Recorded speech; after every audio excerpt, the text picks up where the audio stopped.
Hello दोस्तों, तो चलिए आज मैं आपके साथ फिर से हाजिर हूँ कि ऐसी इंटरेस्टिंग वीडियो के साथ जिसमें मैं आपके सामने आज CHSL का पेपर लेके आया हूँ।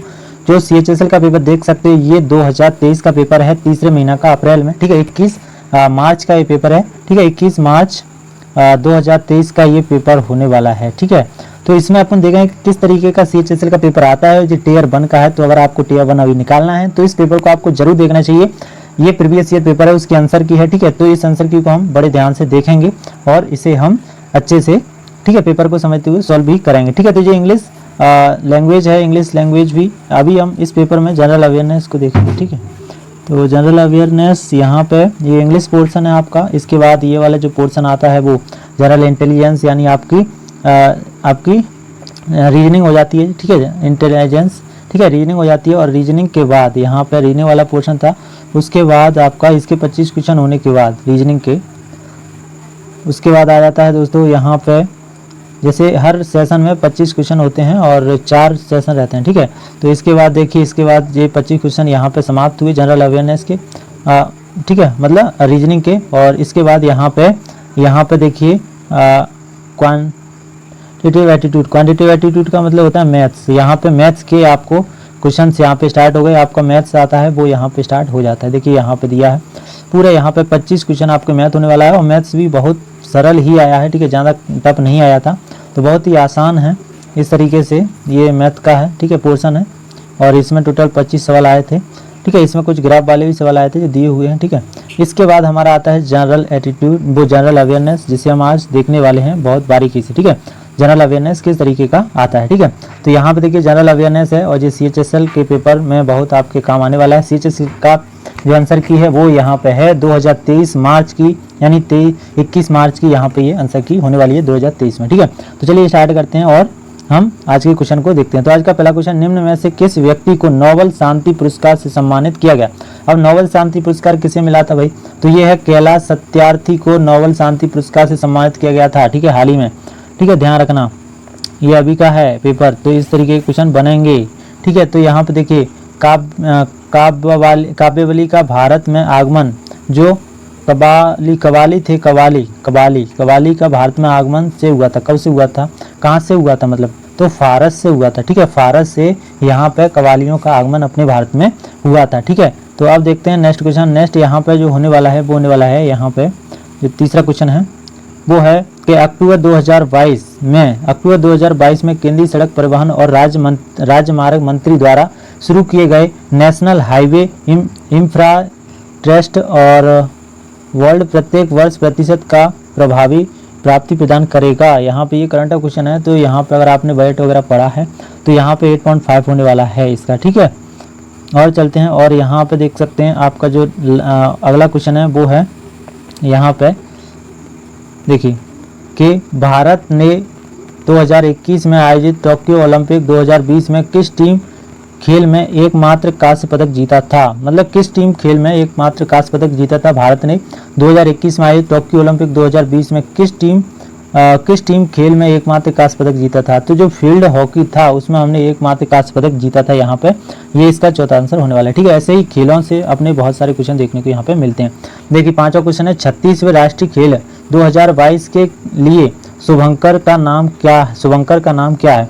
तो यहाँ पे सावज, जो सावज है ना वो हमारा शुभंकर होने वाला है, ठीक है। मतलब 36वें जो राष्ट्रीय खेल हैं उनका शुभंकर पूछा है, तो उनका शुभंकर है सावज, ठीक है, आपको ध्यान रखना। इसके बाद हाँ, शुभंकर को आप ध्यान से पढ़ के जाएं क्योंकि शुभंकर आते हैं पेपर, ठीक है। यहाँ पे देखिए महाराष्ट्र में पश्चिमी घाटों को स्थायी भाषा में के नाम से जाना जाता है। मतलब महाराष्ट्र में पश्चिमी घाटों को स्थायी भाषा में किस नाम से जाना जाता है, तो ये जाना जाता है दोस्तों सह्याद्री के नाम से यहाँ पे जाना जाता है। महाराष्ट्र में पश्चिमी घाटों को सह्याद्री कहते हैं, ठीक है। अगला हम क्वेश्चन देखने वाले हैं। अगला जो क्वेश्चन होने वाला है वो होने वाला है कि गांधी जी 1995 में वर्ष की उम्र में दक्षिण अफ्रीका से भारत लौटे थे। मतलब गांधी जी थे जो 1905 में कितनी वर्ष की उम्र में दक्षिणी अफ्रीका से भारत लौटे थे, तो उनकी उम्र थी 40 वर्ष। हाँ, इतना भी पूछ लेता है तो भाई उनका जन्म और सभी याद करके रखना, ठीक है। तो वो जैसे जन्म आपको याद है कि कितने सन में जन्म हुआ था, 2015 को आप अनुमान आप यहाँ पे कैलकुलेशन करने के बाद आप निकाल सकते हो, ठीक है। इस तरीके से आ जाता है, ठीक है। अब देखिए यहाँ पे ये कुछ ऐसा सवाल दिया गया था, अब इसमें क्या है आप देख लेना, ठीक है। तो यहाँ पे दिया है यदि अर्थव्यवस्था में n फर्में हैं जिनमें से प्रत्येक को 1 से n तक क्रम संख्या दी गई है तो प्रत्येक विधि के अनुसार सकल घरेलू उत्पाद जीडीपी को के रूप में लिखा जा सकता है।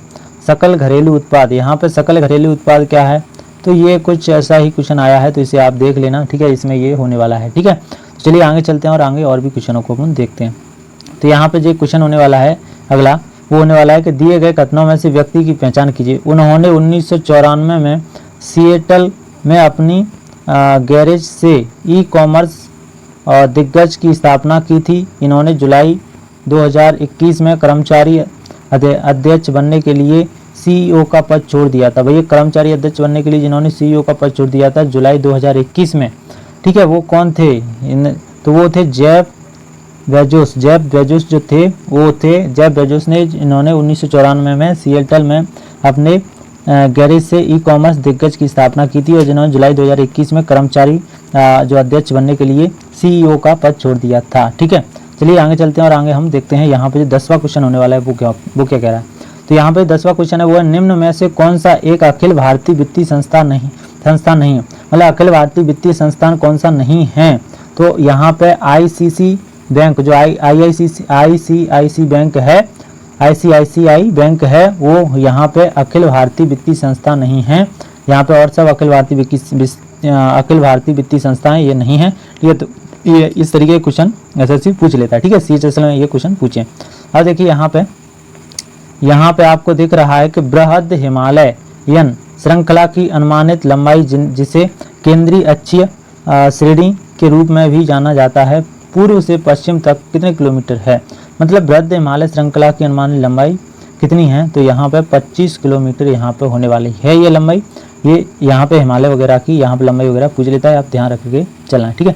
ये थोड़ा साइंस से क्वेश्चन है। मानव फेफड़ों द्वारा छोड़ी गई वायु में कार्बन डाइऑक्साइड का प्रतिशत कितना होता है? मतलब मानव द्वारा जो वायु गैस छोड़ी जाती है फेफड़ों द्वारा, वो कार्बन डाइऑक्साइड गैस, उसका प्रतिशत कितना होता है? तो उसका प्रतिशत होता है 4.4%।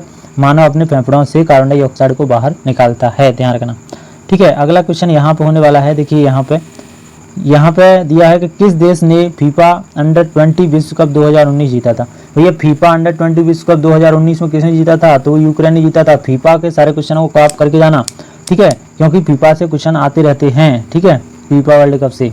तो यहाँ पे देखिए अगला है निम्नलिखित में से कौन सा एक विषाणु जनित वायरस या रोग है? विषाणु जनित रोग कौन सा है भाई? काली खांसी, ट्यूबरक्लोसिस, मलेरिया या चिकन पॉक्स? जो चिकन पॉक्स है वो विषाणु या वायरस रोग है। चिकन पॉक्स एक दूसरे से फैल जाता है, ठीक है, ध्यान रखना, और ये सब एक दूसरे से नहीं फैलते हैं।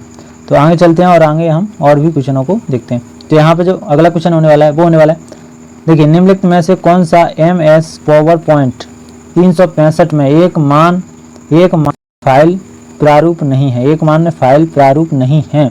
यहाँ पे भाई ये कंप्यूटर से क्वेश्चन है, MS PowerPoint 365। तो यहाँ पे जिसने कंप्यूटर पढ़ा है वो अच्छे से लगा के आ गया होगा इसे, ठीक है।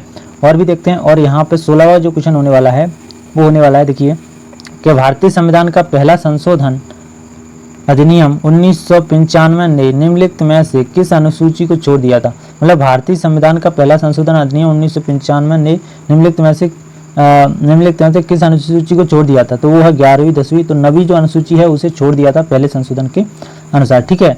आगे देखते हैं, और आगे यहाँ पे दिया है, देखिए आगे यहाँ पे नेक्स्ट क्वेश्चन दिया है कि किस भारतीय क्रिकेटर को लिटिल मास्टर के नाम से भी जाना जाता है? लिटिल मास्टर के नाम से किसे जाना जाता है? तो सुनील गावस्कर जो हैं उन्हें लिटिल मास्टर के नाम से जाना जाता है, ठीक है। आगे चलते हैं, आगे यहाँ पे देखिए 18वां क्वेश्चन जो होने वाला है वो 18वां क्वेश्चन क्या है? तो 18वां क्वेश्चन है 2 वर्ष से चले आ रहे हथियारबंदी आदिवासी संघर्ष को समाप्त करते हुए अल्लूरी सीताराम राजू को कब गिरफ्तार किया गया? भाई ये आप अगर अखबार वगैरह न्यूज वगैरह पढ़ते रहोगे तो बहुत अच्छा रहेगा। यहाँ पे दिया 2 वर्ष से चलते आ रहे हथियारबंदी आदिवासी संघर्ष को समाप्त करते हुए अल्लू सीताराम राजू को कब गिरफ्तार किया गया था? तो कब गिरफ्तार किया गया था? तो ये किया गया था मई 1994 में। ये बहुत पुराना क्वेश्चन है, ठीक है। हिस्ट्री आप पढ़ोगे तो हिस्ट्री में आपको दिख जाएगा ये, ठीक है। चलिए आगे चलते हैं, और आगे यहाँ पे देखिए आगे यहाँ पे दिया है कि आंतरिक हिमालय की औसत ऊंचाई कितनी है, मतलब जो आंतरिक हिमालय है उसकी औसत ऊंचाई कितनी है, तो उसकी औसत ऊंचाई है 6000 मीटर। ठीक है, आंतरिक हिमालय की औसत ऊंचाई है 6000 मीटर। ठीक है, आगे चलते हैं और आगे जो नेक्स्ट क्वेश्चन होने वाला है वो होने वाला है कि ग्लोबल हंगर इंडेक्स है 2022 के अनुसार भारत किस स्थान पर है, तो 107वें स्थान पर है ग्लोबल हंगर इंडेक्स, मतलब GHI में भारत 7वें स्थान पर आता है, वो 107वें स्थान पर आता है। ठीक है, यहाँ पे देखिए एक और क्वेश्चन यहाँ पे आपको दिया है कि यहाँ इसमें बताना है कि इप्रोम का पूर्ण रूप क्या है, इप्रोम का पूर्ण रूप क्या है, तो इप्रोम का पूर्ण रूप हो जाएगा erasable programmable read only memory. यहाँ पे ये कंप्यूटर से ये क्वेश्चन लिया गया है। ठीक है, तो ये क्वेश्चन कंप्यूटर का है, तो इसलिए यहाँ पे कंप्यूटर जिसने पढ़ा है वो इसे सही करके आया होगा।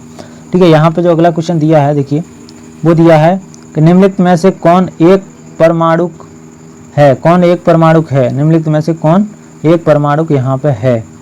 ठीक है, तो यहाँ पे एक परमाणुक है हीलियम, हीलियम जो होता है वो एक परमाणु ही होता है। ठीक है, ये साइंस से केमिस्ट्री से।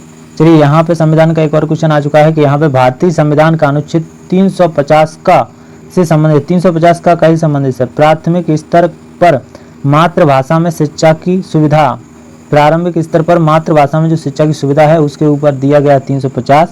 तो वही संविधान के अनुच्छेद वगैरह पूरी संविधान अच्छे तरीके से पढ़ लें आप, बहुत अच्छा रहेगा। SSC संविधान से 2-3 क्वेश्चन और खेलों से 4-5 क्वेश्चन जरूर देता है। कौन सा भारतीय त्योहार तिब्बत तांत्रिक बौद्ध धर्म के संस्थापक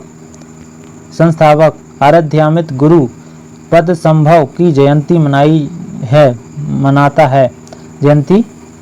है जी, कौन सा है, कौन सा भारतीय त्योहार तिब्बत मतलब कौन सा भारतीय त्योहार है वो इसकी जयंती मनाता है, तो वो है हेमिस त्योहार है इसका, हेमिस। ठीक है, देख लेना इसे। और यहाँ पे जो अपना 25वां क्वेश्चन होने वाला है, जो इसके जनरल अवेयरनेस में 25 क्वेश्चन है, तो 25 क्वेश्चन अपने पढ़ लिए। इसका लास्ट क्वेश्चन है वो है क्षुद्र ग्रह पट्टी किन दो ग्रहों के बीच स्थित है, क्षुद्र ग्रह पट्टी किन दो ग्रहों के बीच स्थित है भाई, तो वो है मंगल और बृहस्पति के बीच क्षुद्र ग्रह पट्टी पाई जाती है, आप ध्यान रखना। तो ये था CHSL का क्वेश्चन। इसमें हमने CHSL की जो जनरल अवेयरनेस है उसे हमने देखा है, और भी अपन पेपरों की जनरल अवेयरनेस देखते रहेंगे। हर आपको मैं जनरल अवेयरनेस के क्वेश्चनों को देता रहूँगा। तो ये इसके 25 क्वेश्चन थे जो मैंने आपको बता दिया, और ये है पूरी हमारे पास आंसर की। तो इसी तरीके की अगर आप और आंसर की चाहते हो तो आप हमारी वीडियो को लाइक करें, चैनल को सब्सक्राइब करें, हमारी भी हिम्मत बढ़ाएं, जिससे हमें भी थोड़ा मोटिवेशन मिले और हमें भी थोड़ा ग्रो होता हुआ देख करके हम भी आपके लिए बहुत अच्छा जानकारी और बहुत अच्छी सी सवाल आंसर की ढूंढ के लाएं। ठीक है, तो thank you, bye bye, take care. फिर मिलते हैं ऐसी किसी अगली वीडियो में, तब तक के लिए धन्यवाद, बाय बाय। ठीक है।